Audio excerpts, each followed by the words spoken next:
Oui, je pense que les Français sont bien endormis. Je pense que les sirènes, le chant des sirènes du capitalisme a vraiment réussi à les endormir. On a beau être conservateur,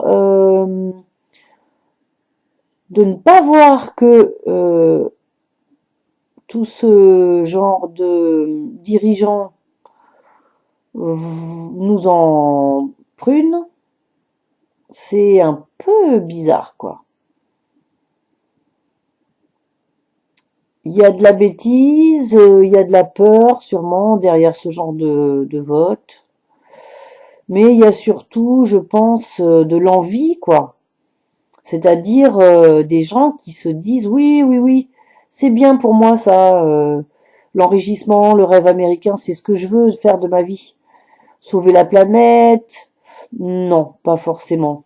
Hein, avoir une vie saine et simple, non, encore moins.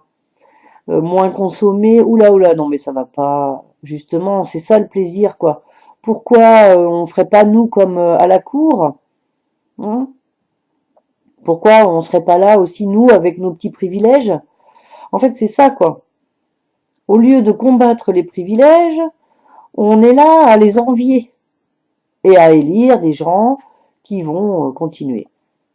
Et tout ça dans l'espoir évidemment de peut-être un jour avoir notre part de soleil, hein, notre part de paradis.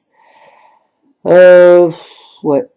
Bon, moi, ça m'empêchera pas de continuer, hein, ma vie alternative, mes choix alternatifs, mes amis alternatifs, ça m'empêchera pas, hein. Euh, on verra bien dans 15 jours, hein, c'est pas la fin du monde non plus, hein.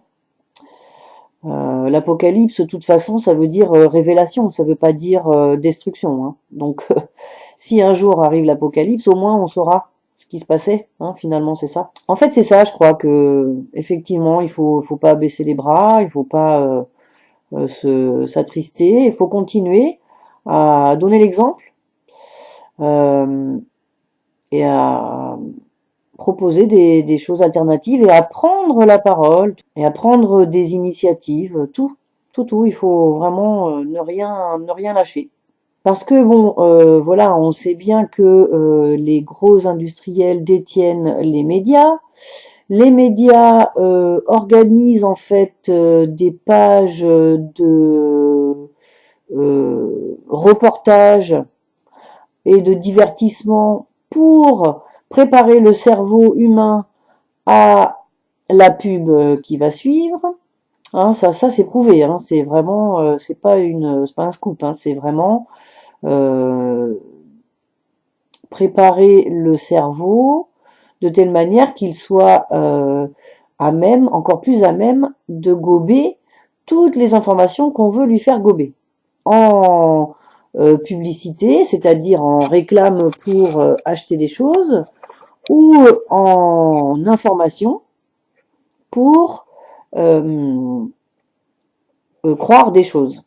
Je me dis même que finalement il se livre à l'heure d'Internet où justement le peuple peut accéder à un nombre incalculable d'informations.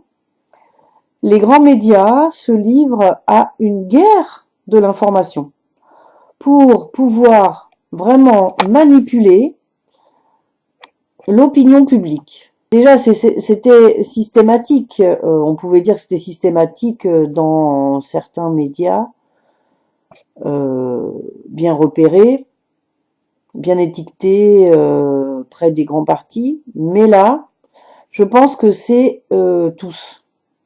Je pense que tous les industriels puisent dans leur savoir-faire de communicants pour amener les citoyens et effectivement les dirigeants à faire des choix et à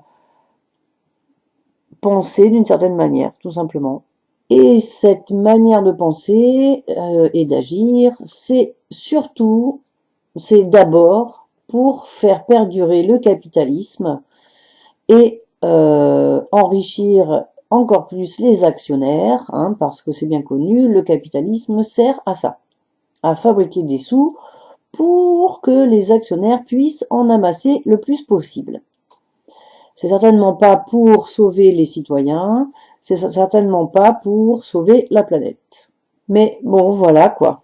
Le jour où les Français auront compris ça, eh bien, ils se seront vraiment réveillés. Pour l'instant, ils sont encore endormis, doucement bercés par la chanson tranquille du Capital, qui donc leur demande de faire des sous, leur dit que ils auront le ventre plein et que tout le monde sera heureux avec des sous et un travail salarié et un rendement maximum et tout ça. Alors que les économistes depuis les années 70 ont démontré que la croissance à outrance ne nourrit personne, à part les actionnaires. Le jour où les Français se réveilleront pour comprendre que ils laissent des requins se repaître de leur chair, peut-être alors ça changera. Vraiment du jour au lendemain.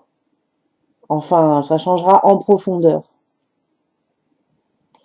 Le jour où les Français se réveilleront en se disant que le plus important, c'est d'abord de sauver la planète qui va accueillir mes enfants et mes petits-enfants, et du coup de prendre toutes les dispositions qui découlent de ce positionnement, là je pense que on aura fait un grand bond, on aura eu un grand changement de mentalité.